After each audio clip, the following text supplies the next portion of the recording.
आवाज ज़्यादा नहीं है ना? ठीक है, ठीक है। तो लोग रिकैप करेंगे, शुरू से स्टार्ट करते हैं। थोड़ा ज़्यादा है क्या? क्लियर है आवाज? इतना ही रहेगा? ठीक। तो चैप्टर है द थ्री ऑर्डर्स। तो हमने रोमन सिविलाइजेशन पढ़ा था, वहां पे हमने देखा कि भाई रोमन सिविलाइजेशन क्या है, मेडिटेरेनियन के चारों तरफ है, वहां से कल्चर डेवलप किया। उसके बाद जो एंशिएंट से जब मेडिवल के पीरियड तक हम लोग आ रहे हैं, तब क्या हुआ कि अलग अलग ऑर्डर्स क्रिएट हुए। ऑर्डर्स मतलब सोसाइटी के डिफरेंट पार्ट। क्लियर? तो इस चैप्टर में हम लोग पढ़ेंगे द थ्री ऑर्डर्स। तो थ्री ऑर्डर्स फोकस किस चीज पे करेगा? तीन ऑर्डर पे। तीन ऑर्डर, ऑर्डर का मतलब क्या हो गया? व्यवस्था। तो व्यवस्था यहां पे किनकी व्यवस्था?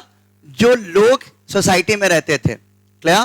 तो सबसे इंपॉर्टेंटली हम लोग व्यवस्था देखें तो three orders, the focus of this chapter are three social categories. एक है क्रिश्चियन प्रीस्ट, दूसरा है लैंड ओनिंग नोबल्स, और तीसरा पेजेंट्स। पेजेंट्स सिर्फ पेजेंट्स हम बात करें, सिर्फ किसान नहीं, किसान और जो दूसरा काम भी करते थे वो भी पेजेंट्स की कैटेगरी में आते हैं। तो तीन कैटेगरी पे हम लोग फोकस करेंगे। एक हो गया चर्च, क्लर्जी। दूसरा क्या हो गया? नोबिलिटी। नोबिलिटी कौन होते थे? लैंडलॉर्ड्स। और तीसरा किस पे फोकस करेंगे हम लोग? पेजेंट पे। यही तीन ऑर्डर था सोसाइटी में जो बनता चला गया। Clear? The changing relationship between these three groups was an important factor in shaping European history for several centuries. तो लगभग 7th century, 8th century से जब आगे बढ़ते हैं तो बहुत सारे सेंचुरी में ये जो तीन ऑर्डर के बीच में इंटरैक्शन था, ये इंटरैक्शन कहने का मतलब एक ऑर्डर किस तरह से दूसरे ऑर्डर को ट्रीट कर रहा है, क्लर्जी किस तरह से नोबिलिटी के साथ है, और जो पेजेंट्री है उस पर कैसे असर पड़ रहा है, ये सारा हमको मिलता है कि 2-3 सेंचुरी, सेवरल सेंचुरीज में इसका असर पड़ा इन तीन ऑर्डर्स का। क्लियर? तो over the last 100 years European historians have done detailed work. अब इसके लिए क्या किया? अगर पिछले 100 साल की, आज से पिछले 100 साल की बात करें तो बहुत सारा चीज किया जो हिस्टोरियंस ने। हिस्टोरियंस क्या करते हैं? हिस्टोरियंस इंफॉर्मेशन गैदर करते हैं और उसके अकॉर्डिंग वो हिस्ट्री लिखते हैं, हिस्ट्री लिखने का काम करते हैं। तो एविडेंसेस क्या होते हैं, जो प्रूफ क्या होते हैं? मेजर प्रूफ दो तरह का होता है, हमने शुरू में भी डिस्कस किया कि हाँ भी एक आर्कियोलॉजिकल सोर्स। आर्कियोलॉजिकल सोर्स क्या होगा? जो जमीन से एक्सकेवेशन के बाद, निकालने के बाद जो जो सोर्सेज मिले, उस जैसे कि क्वाइंस मिल जाएगा, कोई पत्थर मिल गया, राइट, कोई पॉटरी मिल गया, कोई पुरानी चीज मिल गई, उसका स्टडी करेंगे और स्टडी करने के बाद क्या करेंगे? उसके बेसिस पे कि हाँ ये हुआ होगा, इंटरप्रिटेशन। फिर दूसरी चीज क्या है? टेक्सचुअल एविडेंसेस, जो भी चीज लिखा गया है तो उसके द्वारा भी बहुत सारा इंफॉर्मेशन लिया जाता है। तो आर्कियोलॉजिकल और टेक्सचुअल सोर्सेज को मिला करके जो डिफरेंट बुक्स हैं, डिफरेंट टेक्स्ट हैं, इंस्क्रिप्शंस हैं, उनके बेसिस पे क्या करते हैं? हिस्ट्री हम लोग लिख करके तैयार करते हैं, मतलब हिस्टोरियन। क्लियर? तो पिछले 100 साल में इन्होंने बहुत सारा काम किया हिस्ट्री को गैदर करने के लिए, पता करने के लिए कि पहले क्या क्या हुआ। तो ये थ्री ऑर्डर्स के बारे में हालांकि काफी ज्यादा इंफॉर्मेशन है, टेक्सचुअल सोर्सेज में ही लिखा हुआ भी बहुत कुछ हमको मिल जाता है। क्लियर? अब क्या क्या सोर्सेज है, हमेशा कोई भी चैप्टर आप पढ़ेंगे, कोई भी कुछ भी हिस्टोरिकल होगा तो हम उसको किस नजरिए से देखेंगे या हिस्ट्री कैसे लिखा जाता है? सोर्सेज के थ्रू। प्रीटी सिंपल कि सोर्स के थ्रू। तो यहां सोर्स देखें तो क्या क्या हो जाएगा? डॉक्यूमेंट्स। कौन कौन सा document? Details of land ownership, कि किसका जमीन है, तो कोई रिकॉर्ड होता होगा। क्लियर? तो उसका जो रिकॉर्ड होता था वो इंस्क्रिप्शन खोद करके भी दिया जाता था, कुछ प्लेट्स पे भी लिखा रहता था। तो उसके थ्रू लैंड ओनरशिप की किसका लैंड है उसके बारे में जो जानकारी लेते हैं, तो उससे हमको काफी हिस्ट्री पता चल जाएगा कि भाई पता चलेगा कि हाँ भाई राजा का ये लैंड होता था, इसको लैंड दिया गया, इन लोगों को लैंड दिया गया, क्यों दिया गया, इस लैंड का वो क्या बेनिफिट उठाते थे, राजा को क्या बेनिफिट देते थे। तो ये सारा इंफॉर्मेशन हमको लैंड ओनरशिप से मिलता है। Prices and legal cases. अब जो मुकदमा चल रहा है, ठीक है, तो एक एक मुकदमा, एक एक लीगल केस एक स्टोरी आपको बताएगा। एक भी केस है कि भाई इसके और इसके बीच में डिस्प्यूट है तो वो स्टोरी बताएगा. तो for example churches kept records of births, marriages and deaths. जन्म का रिकॉर्ड, जैसे आज क्या होता है, म्यूनिसिपल कॉर्पोरेशन आपका जन्म का रिकॉर्ड, बर्थ का रिकॉर्ड और शादी का रिकॉर्ड फिर कोर्ट्स में रहता है. तो उसी तरह ये सारा रिकॉर्ड पहले कहां रखा रहता था, कहां रखा रहता था, चर्च में. तो चर्च में सारा रिकॉर्ड होता था. चर्च का रोल बहुत इंपॉर्टेंट है. Deaths which have made it possible to understand the structure of families and of population, कि किस तरह का परिवार था, कैसे फैमिली थे और पॉपुलेशन किस तरह का था, ये सारा इंफॉर्मेशन इससे मिल जाता है. द इंस्क्रिप्शंस, इंस्क्रिप्शंस किसको कहते हैं हम लोग, जो भी हार्ड सरफेस पे हम लिखते हैं किसी नुकीली चीज से, जैसे पत्थर पे लिख देते हैं तो वो क्या कहलाएगा, इंस्क्रिप्शन. एक्सलेंट, क्या है, तो वो इंस्क्रिप्शन कहलाएगा. In churches give information about traders association. अब चर्च में जो इंस्क्रिप्शन रहता था, चर्च में जो इंस्क्रिप्शन मतलब चर्च में खुदा रहता था, क्या, किसका,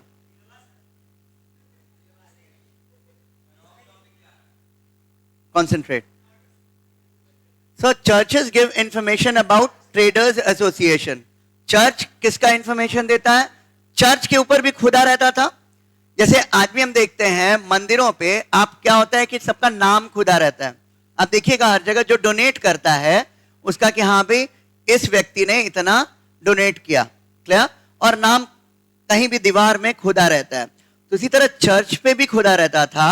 और इससे हमको किसकी जानकारी मिलती थी उस समय के, ट्रेडर्स एसोसिएशन के, जो व्यापारी का एसोसिएशन होता है. और के लिए टर्मिनोलॉजी जो यूज किया जाता है वो है गिल्ड. ठीक है, ट्रेडर्स एसोसिएशन होते थे, गिल्ड एसोसिएशन. ठीक है, शहरों में ये गिल्ड होते थे. क्या,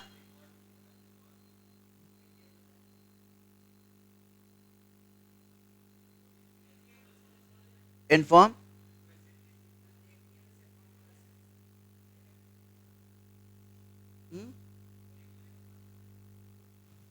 इन्फॉर्म करो.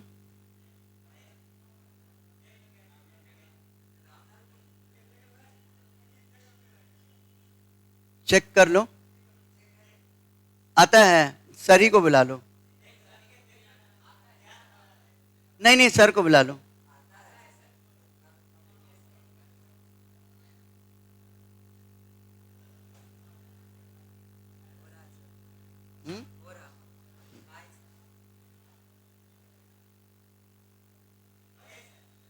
ठीक है, तो ट्रेड, अब क्या होता है, हो रहा था, बोले कि चेक कर लो या सर को बुला लो. तो इंस्क्रिप्शंस जो चर्च में है, चर्च में इंस्क्रिप्शंस, चर्च के दीवारों पे जो नाम लिखा रहता था वो ट्रेडर्स एसोसिएशन के बारे में हमको काफी इंफॉर्मेशन देता है. ट्रेडर्स एसोसिएशन को का नाम आपको गिल्ड भी लिखा हुआ मिलेगा. Clear. Songs and stories give a sense of festivals and community activities. तो ये सारा पता चलता है सॉन्ग. तो अब ये आपको एक क्वेश्चन सबसे पहले सिंपली आएगा अगर कि from where do we get information about three orders. ठीक है, तो थ्री ऑर्डर्स के बारे में या इस पीरियड के बारे में कोई जानकारी कहां से मिलता है, तो डॉक्यूमेंट से मिलेगा, लीगल रिकॉर्ड से मिलेगा, चर्च इंस्क्रिप्शन से मिलेगा, पिक्चर्स से मिलेगा, सॉन्ग से मिलेगा, स्टोरीज से मिलेगा. और चर्च क्या करती थी, वो रिकॉर्ड करती थी बर्थ, डेथ और मैरिज. उससे भी पता चलता है फैमिली किस तरह का था, पॉपुलेशन किस तरह था, इस तरह का इंफॉर्मेशन हमको मिलता है. Of the many scholars in France who have worked on feudalism, जो सबसे इंपॉर्टेंट कॉन्सेप्ट है वो है फ्यूडलिज्म. फ्यूडलिज्म क्या कॉन्सेप्ट है कि फ्यूड का मतलब लैंड, और इसको फाइट भी कहते हैं, पर यहां पे हम लोग लैंड से देखेंगे. तो लैंड जो होगा, तो लैंड का स्ट्रक्चर, लैंड का जो ओनरशिप है, इसके बेसिस पे जो सिस्टम था, जो सोशल सिस्टम था, इसको फ्यूडलिज्म कहेंगे. Clear. One of the earliest was mark block. ठीक है, मार्क ब्लॉक ने फ्यूडलिज्म पे बड़ा काम किया. क्लियर, बहुत काम किया. 1886 to 1944 इनका लाइफ साइकिल है. Was one of a group of scholars who argued that history consisted of much more than just political history. कि हिस्ट्री अभी तक क्या पॉलिटिकल हिस्ट्री क्या हो गया कि भाई रूल कौन कर रहा है, कौन राजा है, राजा किस तरह से रूल कर रहा है, राजा ने क्या क्या किया. कभी भी हिस्ट्री में आप क्या पढ़ते हैं ज्यादा ये. पर मार्क ब्लॉक ने कहा कि पॉलिटिकल हिस्ट्री तक सीमित नहीं है कि केवल राजा क्या किया. ये जो पॉलिटिकल हिस्ट्री भी है वो किससे लिंक्ड है, सोशल हिस्ट्री से. मतलब समाज में कौन कौन से वर्ग हैं, कौन कौन से ऑर्डर्स हैं, इस पे डिपेंड करता है, ऐसा कहा मार्क ब्लॉक ने. More than just political history, international relations and the lives of great people, he emphasise the importance of geography in shaping. और उन्होंने एम्फसाइज किया, ऑब्वियस सी बात है, राजा छुट्टी पे अगर चला भी गया, पहले जो सिस्टम था तो उसमें क्या होता था कि राज परिवार से कोई भी जैसे मंत्री है उसके बाद का जो पोस्ट है वो ध्यान देता था, जो भी पोस्ट है. बाकी जब आएगा छुट्टी से तो ऑर्डर होगा. क्लियर? हाँ, geography and shaping human history. ठीक है.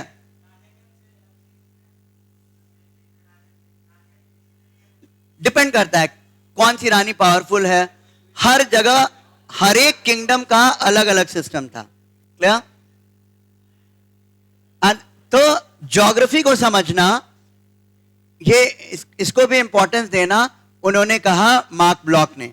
इवन हिस्ट्री का फादर किसको कहते हैं, हेरोडोटस. तो हेरोडोटस ने भी, उनका भी कहना है कि अभी हिस्ट्री को ना ज्योग्राफी के साथ पढ़ना चाहिए तो क्लैरिटी आती है. क्लियर? तो वही बात है, ज्योग्राफी के साथ ही हमको पढ़ना पड़ेगा. Block feudal society is about European, particularly French society between 900 and 1300. तो इन्होंने किस पे फोकस किया, 900 से 1300 AD. जब 900 कुछ नहीं लिखा हुआ है तो हम लोग कंसिडर कर लेंगे कि AD के बारे में बात कर रहे हैं. तो 900 and 1300 AD इस पीरियड में, ठीक है, इस पीरियड में कौन सा सोसाइटी था, फ्यूडल सोसाइटी. क्लियर? किस सोसाइटी की बात कर रहे हैं हम लोग, फ्यूडल सोसाइटी की. Describing in remarkable detail social relations and hierarchies.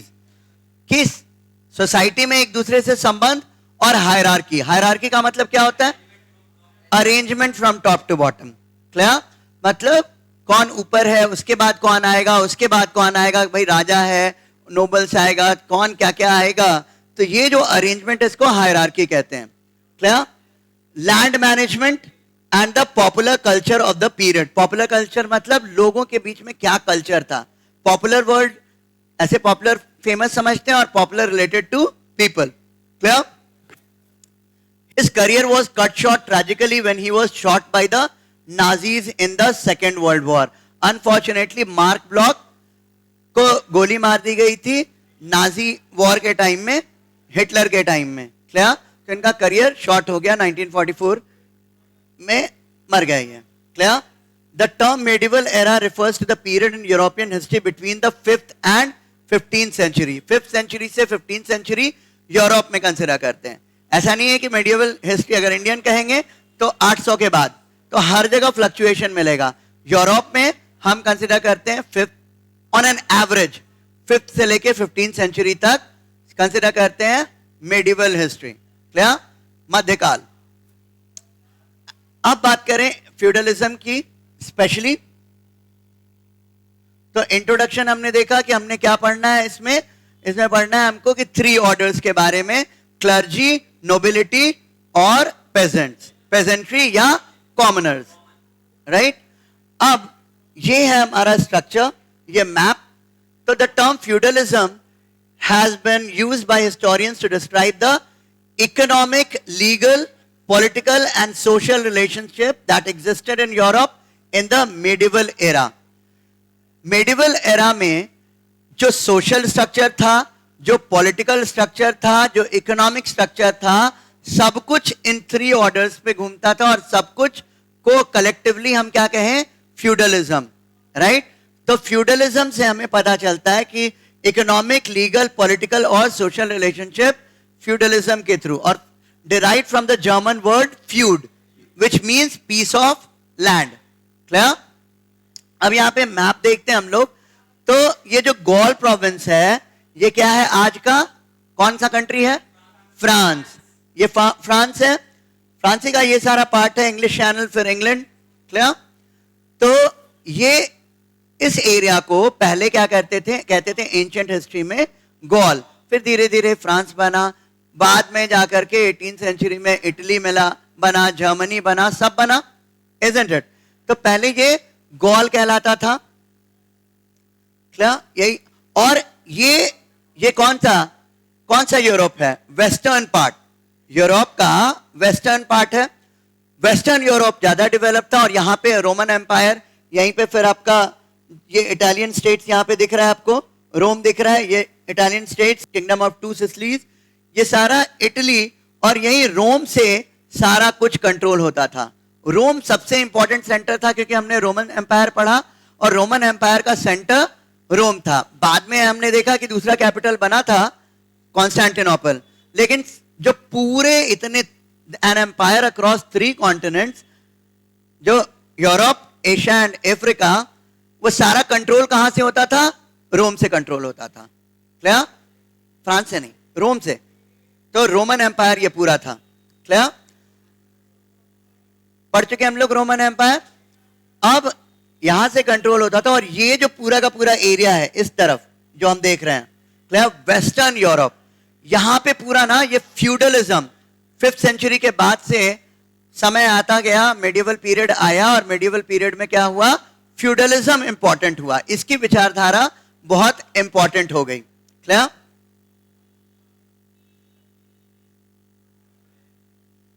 Feudalism means a piece of land.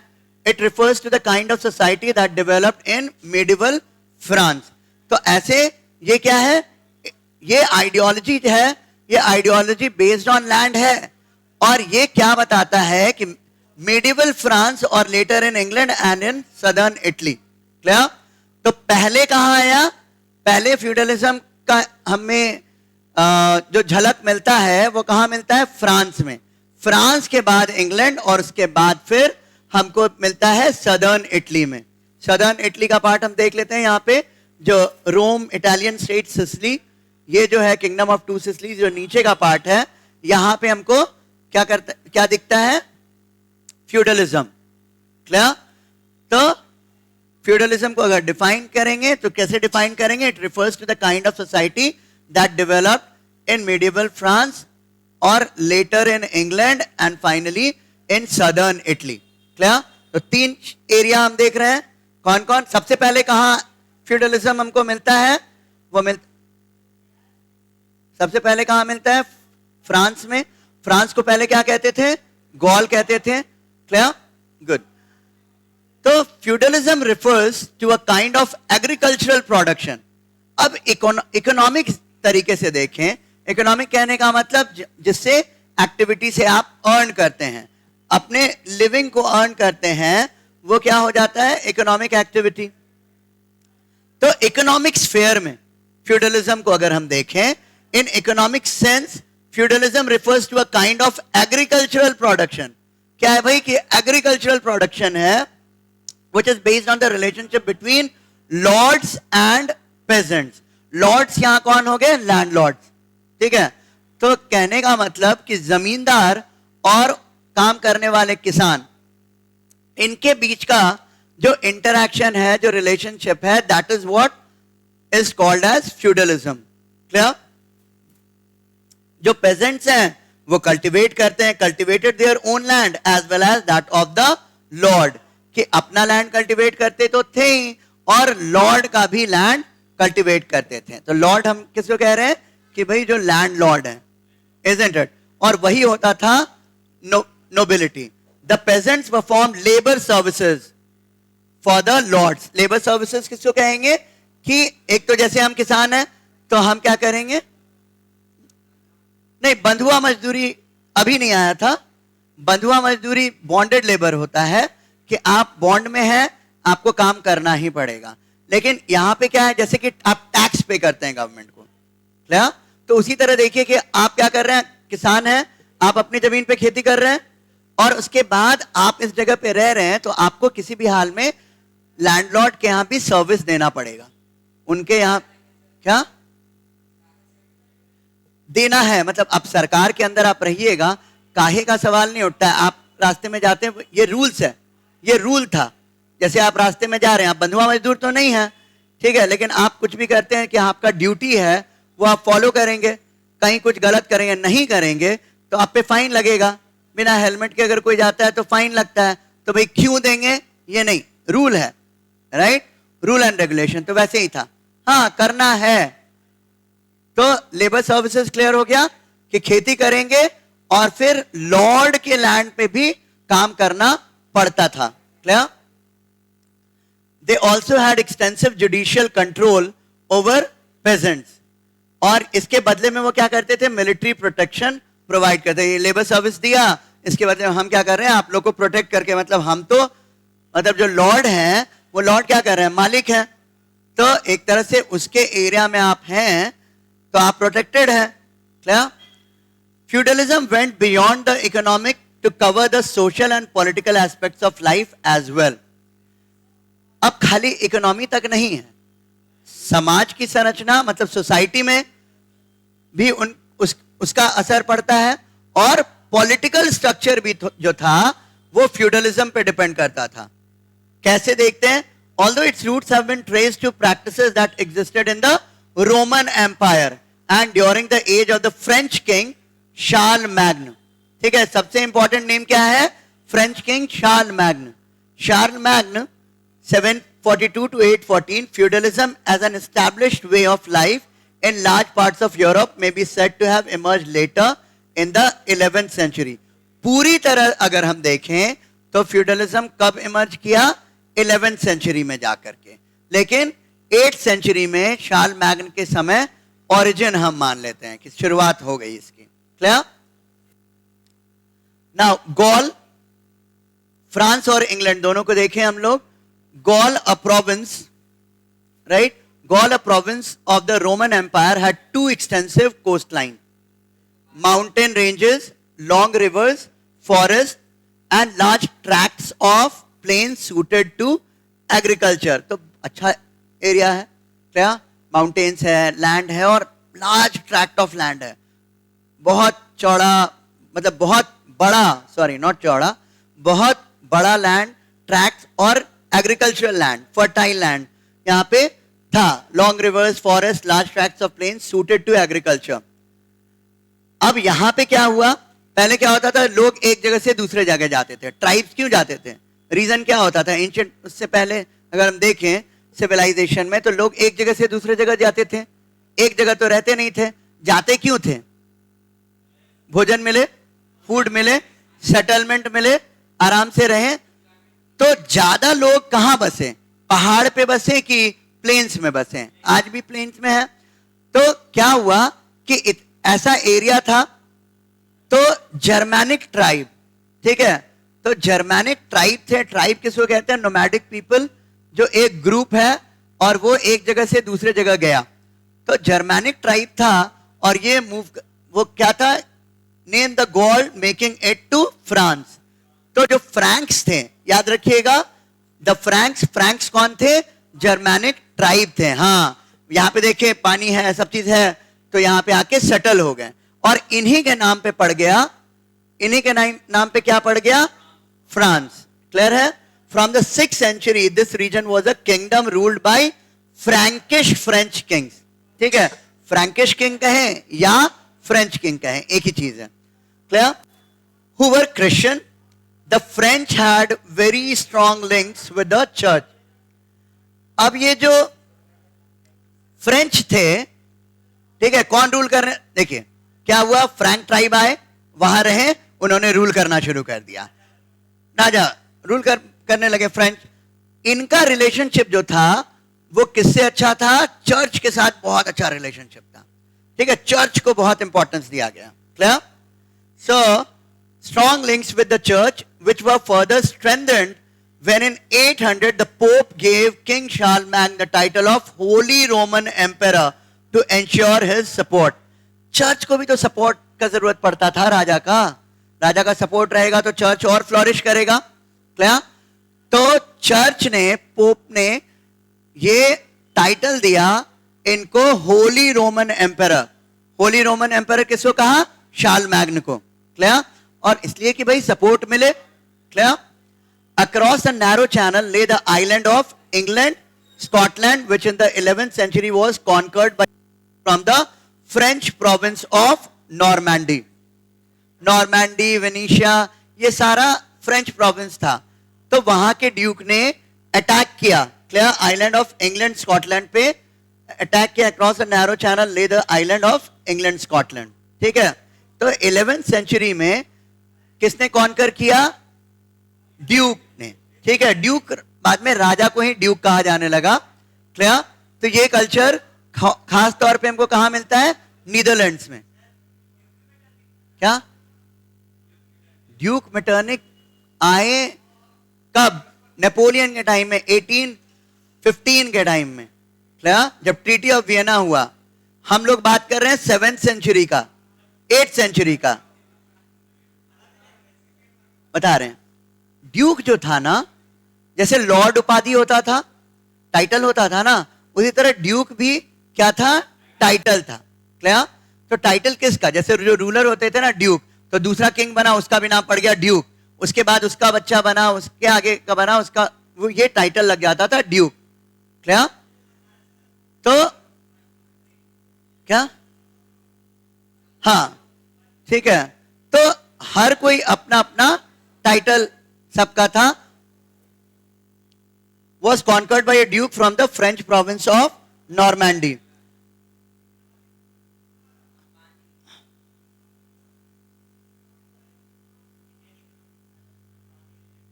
जब हमने रोमन एम्पायर पढ़ा था तो आपको याद है कि रोमन एम्पायर के वेस्टर्न फ्रंटियर का कैपिटल, ऑब्वियसली मतलब पूरे का कैपिटल तो रोम था, लेकिन बाद में क्या किया गया? ईस्टर्न का बनाया गया कॉन्स्टेंटिनोपल को, जो बाइजेंटियम एम्पायर के अंदर।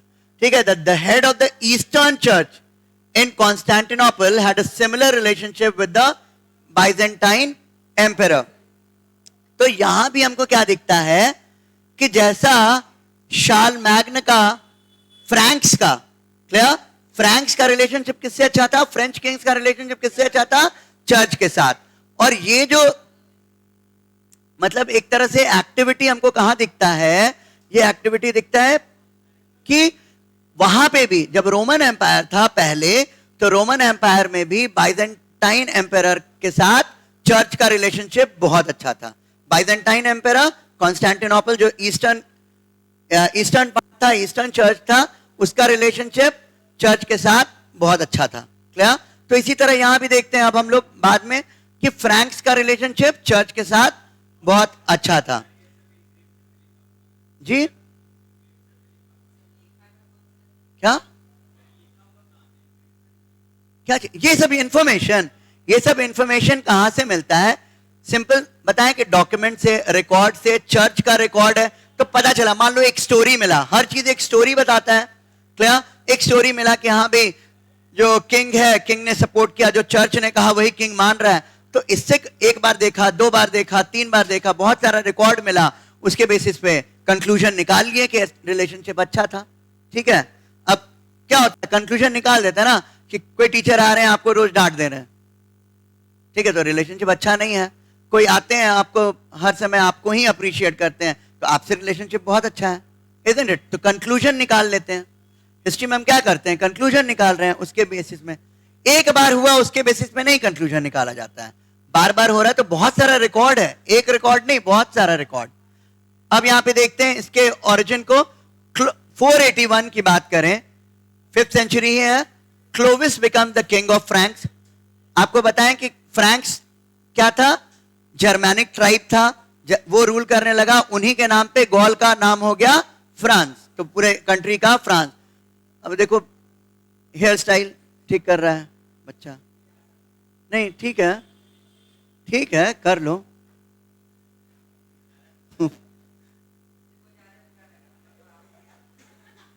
फाइन।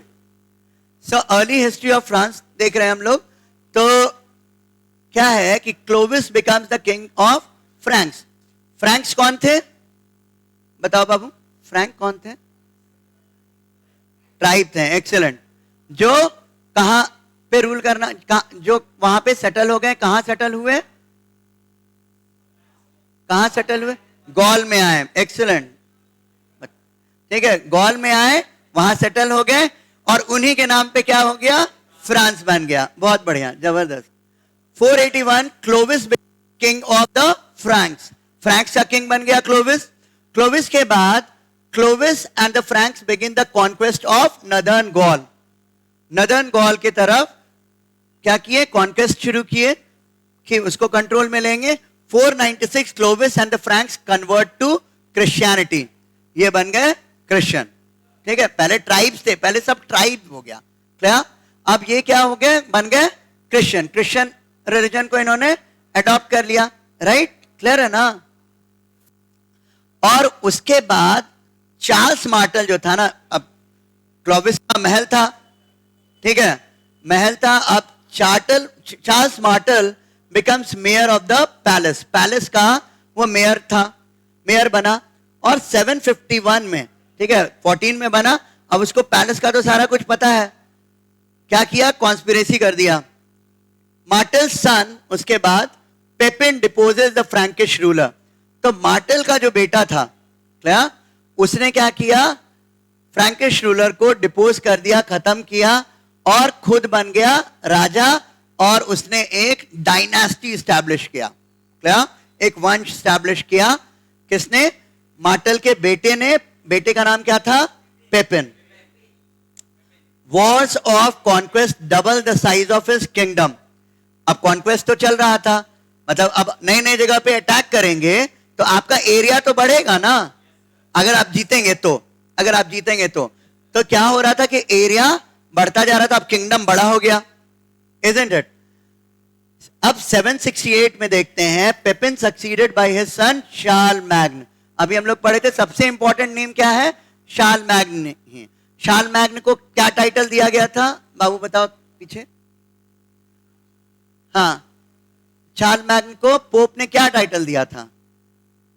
कोई टाइटल दिया था ना, कोई उपाधि दिया, कुछ कहा शार्ल मैग्न को? अब बताइए। Holi Roman emperor. चर्च से को भाई उसको चाहिए था, चर्च से भी सपोर्ट मिले, तो उसको क्या कहा? Holi Roman emperor. ठीक है, फोन को रखो तो पहले पॉकेट में। हाँ, जाइए। ठीक है। So Pepin succeeded by his son Charlemagne Charles the Great. नहीं, बच्चा ध्यान देता है बहुत ज्यादा, लेकिन थोड़ा बहुत डिस्ट्रैक्ट करोगे ना, इसलिए बोले। तो शार्ल मैग्न को ही होली रोमन एम्परर कहा, और pope Leo 3 crowns Charlemagne as holy Roman emperor. यहां भी देख लेते तो बता देते। 840 onward raids by Vikings from Norway. Raids क्या हो गया? जैसे कहें कि इनकम टैक्स रेट, मतलब कहीं पे लूटना, कहीं पे उसको कैप्चर करना या लूटना, वो क्या कहलाएगा? रेड्स। तो ये वाइकिंग्स जो थे, ठीक है, मेनली ये समुद्री थे, हाँ समुद्री लुटेरे थे, और लेकिन मूवमेंट इनका चलता था, इसको वाइकिंग्स कहते थे, क्लियर? और ये क्या करने लगे? रेड करने लगे नॉर्वे से, ठीक है।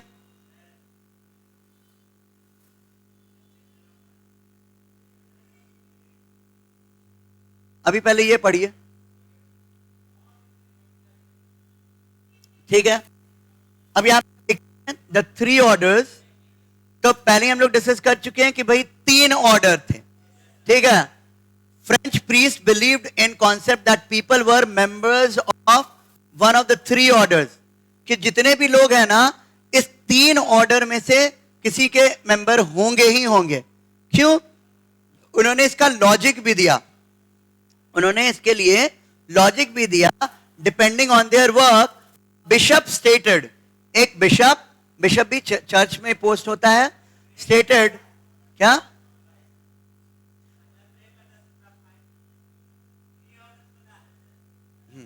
थ्री ऑर्डर्स, क्लर्जी, नोबिलिटी और पेजेंट। तो इसको जस्टिफाई, वही पेजेंट्स ही कॉमनर्स कहलाए। तो चर्च के जो बिशप थे उन्होंने कहा इस जो ये जो व्यवस्था थी इसको जस्टिफाई किया, कहा कि यही सही है, इसमें कुछ भी बुराई नहीं है। इसको जस्टिफाई करने के लिए इन्होंने एग्जाम्पल भी दिया, ठीक है, कि जो जो काम करेंगे उसके आधार पे इसमें रहेंगे। सम pray, others fight, still others work.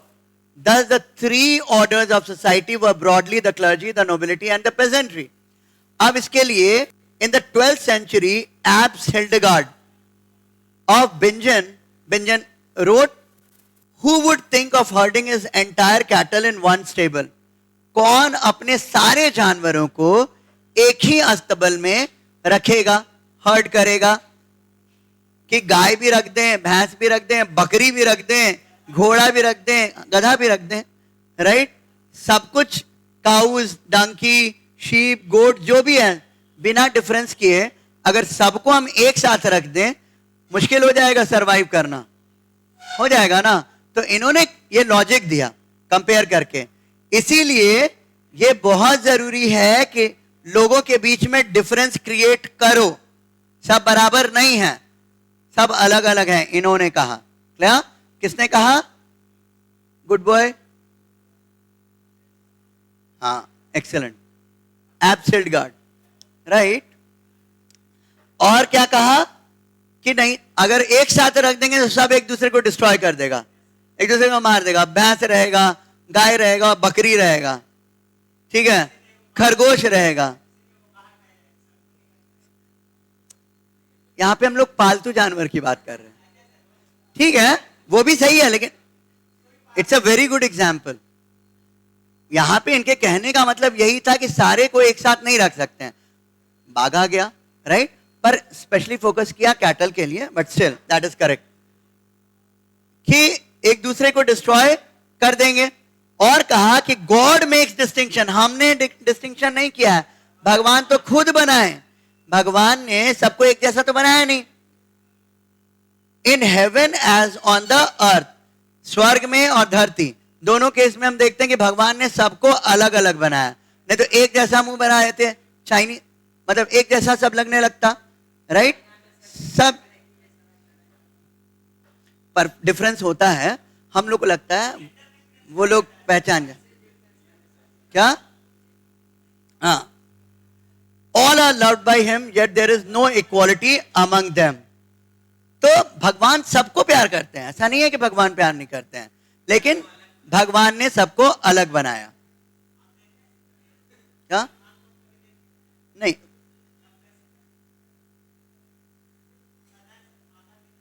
बाद में बात करेंगे। कौन? वो तो है ही, सही बात है, बिल्कुल, चलिए, अच्छा थॉट है, सही है, बिल्कुल। द सेकेंड ऑर्डर, ठीक है, सेकेंड ऑर्डर किसको कहे हैं? Nobility. Priests place themselves in the first order, priest ने अपने आप को फर्स्ट ऑर्डर में रखा, सेकेंड ऑर्डर में आए nobility, nobles in the second. The nobility had in reality a central role in social processes, समाज का जो प्रोसेस था उसमें जो सबसे इंपॉर्टेंट रोल था वो नोबल्स का रोल था। क्या? अब कैसे? This is because they controlled land, क्योंकि पूरे जमीन पे, लैंड पे किसका कंट्रोल था? किसके?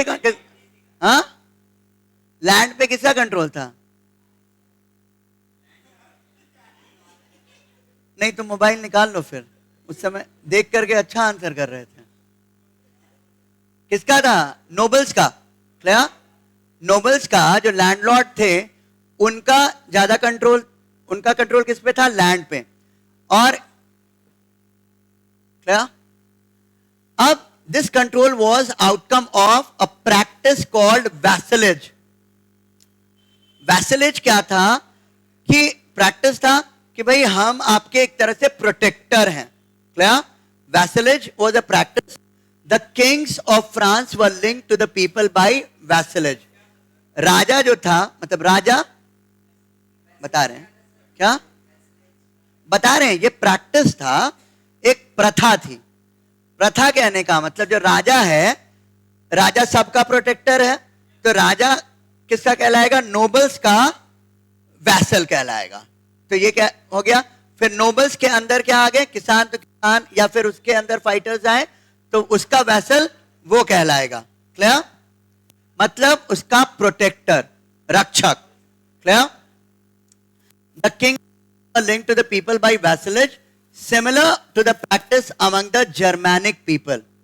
ये जो प्रैक्टिस चला आ रहा था जर्मैनिक पीपल, उन्हीं से बना फ्रांस। ठीक है? अब द फ्रैंक्स वर वन, हमने बात किया फ्रैंक्स के बारे में। फ्रैंक जो जर्मैनिक ट्राइब था जो गॉल में आया, फ्रांस नाम पड़ा। The big land owners the nobles were vessels of the king, right? तो नोबल्स जो थे, राजा है, नोबल्स क्या करेगा? लड़ाई राजा के लिए कौन करेगा? नोबल्स करेगा। और नोबल्स के लिए कौन लड़ाई करते थे? किसान जो थे, जो उसके अंदर रहते थे, तो वो उनके लिए लड़ाई करते थे। तो ये जो सिस्टम था ये वैसलेज सिस्टम था। क्लियर? तो ये क्लियर है? मींस जो नोबल्स हैं वो क्या हो गए? राजा के प्रोटेक्टर। ठीक है? प्रोटेक्टर कहें, प्रोटेक्टर वैसे पूरा का पूरा राजा हो गया, लेकिन राजा के लिए जो फाइट करने का काम कर रहा है, काइंड ऑफ प्रोटेक्शन कर रहा है, वो कौन है? ठीक है? नो, प्रोटेक्टर ऐसे ऊपर हो गया। क्लियर? बट वैसल्स जो है राजा के लिए फाइट कर रहा है। Clear? And peasants were vassals of the landowners. A nobleman accepted the king as his senior. Noble क्या करेगा? तो ये रिलेशनशिप जो है किसका है? सीनियर का या सेग्नियर का। सबसे ऊपर क्या हो गया? सेग्नियर, सेग्नियर हो गया।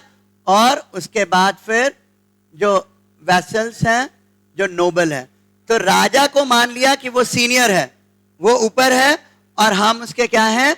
वैसल्स हैं, नीचे है, वैसल्स हैं। क्लियर?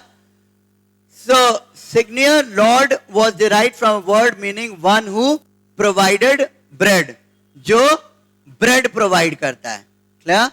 जो भी रोटी प्रोवाइड करेगा, फूड प्रोवाइड करेगा, उसको सिग्नियर कहते हैं।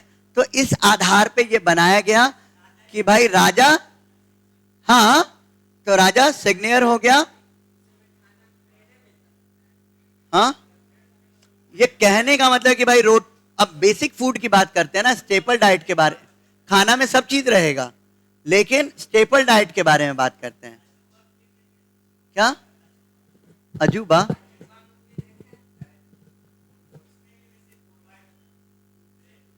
अच्छा, ठीक है। अब क्या हो गया ऐसे समझिएगा।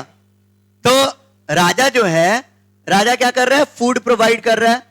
अब आप नोबल है, तो नोबल है, आप क्या है? वैसल है। ठीक है? अब आप किसको फूड प्रोवाइड कर रहे हैं? पेजेंट्स को। तो और पेजेंट्स क्या है? वैसल्स हैं। क्लियर?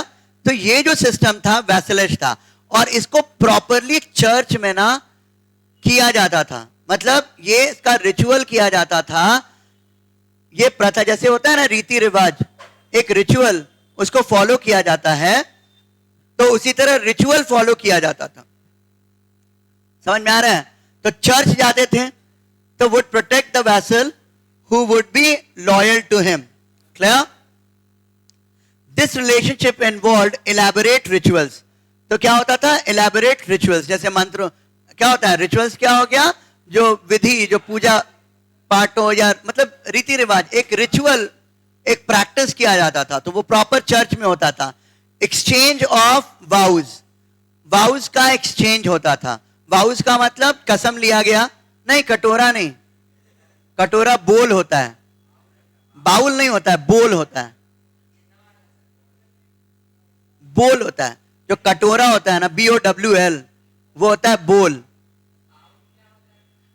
गलत प्रोनाउंसिएशन है वो, हाँ, गलत पढ़ रहे थे। हाँ, होता है। क्या आपने जो सुना वही आप बोल रहे हैं, आपको नहीं पता था, आपकी गलती नहीं, अब आप जान गए, अब चेक कीजिएगा, सही बोलिएगा।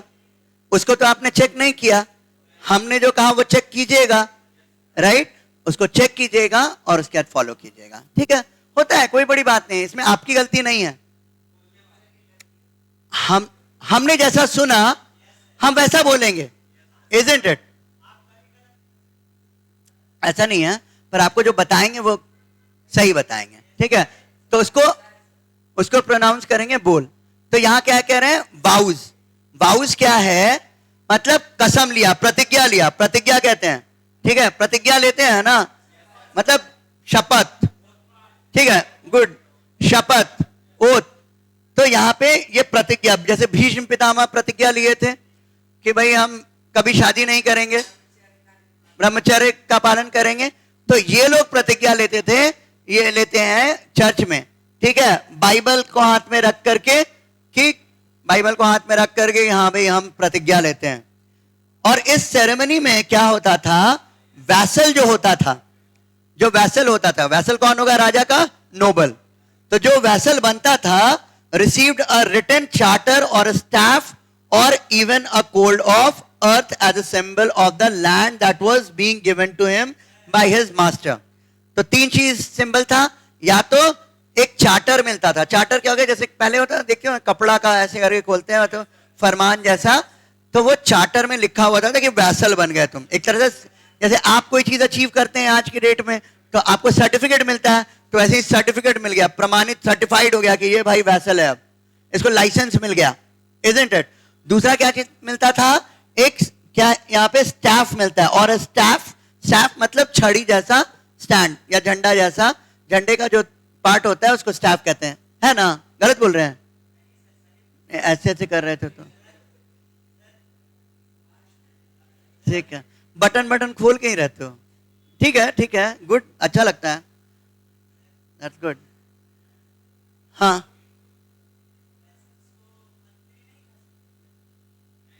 नोबल हो गया, मंत्री फिर भी आप कह कुछ भी सकते हैं, लेकिन यहां पे आप कंपेयर करने की बात कर रहे हैं ना, कंपेयर करने की बात कर रहे हैं। हाँ, कंपेयर कर सकते हैं, जैसे सेनापति से कर लें, आप कंपेयर कर सकते हैं। हाँ, वो भी बिल्कुल सही, बहुत अच्छा एग्जाम्पल देते हैं, राइट। पर यहां पे समझ में आया क्या क्या तीन चीजें क्या क्या है? पहला क्या कि भाई क्या दे, या तो चार्टर मिल जाता था, वो सर्टिफिकेट था, या स्टाफ मिल गया, दंड मिल गया, वो हो गया क्या? वो भी एक तरह से एक सर्टिफिकेशन हो गया। और या तो मिट्टी अर्थ दिया जाता था कि हाँ भाई ये मिट्टी अब हो गया, अब यहां पे कसम ले लिए हम कि अब वैसल बन गया, right? Got it? The noble enjoyed a privileged status, ये बहुत इंपॉर्टेंट है। अब जो भी वैसल बना, जो नोबल्स हैं, उनका एक प्रिविलेज का स्टेटस था। प्रिविलेज का मतलब क्या होता है?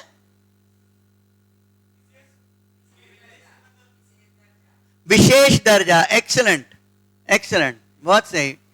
पूमा है, ब्रेन सही है। तो क्या होता है?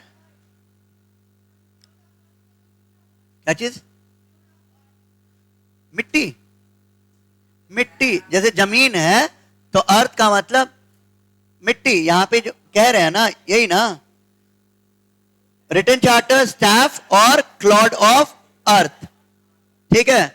अर्थ यहां मतलब मिट्टी, राइट? उसका कुछ भाग, इतना मुट्ठी या एक, क्या? पृथ्वी भी होता है और मिट्टी भी होता है, ठीक है?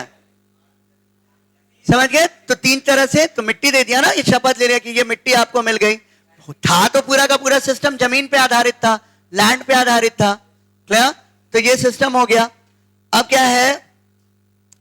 नोबल जो है प्रिविलेज स्टेटस मिला हुआ रहता था। प्रिविलेज स्टेटस क्या होता है?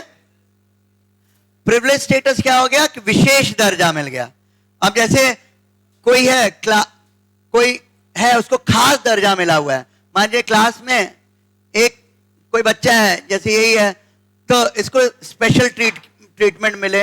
आप लोग सब ऐसे करके बैठे हुए हैं, इनके लिए एक अलग एक सोफा ला करके लगा देंगे, तो ये क्या हो गया? प्रिविलेज ट्रीटमेंट हो गया, क्लियर? बस एक कंक्लूड करते हैं। तो नोबल जो थे वो एंजॉय करते थे प्रिविलेज ट्रीटमेंट। नेक्स्ट क्लास में करेंगे अब। ठीक है, नोबल्स है, French nobles starting for a hunt 15th century, painting है। तो दिखाया जा रहा है कि नोबल्स हैं, उनका नोबल्स किस तरह से रहते थे, नोबल्स का ही है, हंट पे जा रहे हैं। Clear? Will discuss more about it in the next class. Thank you.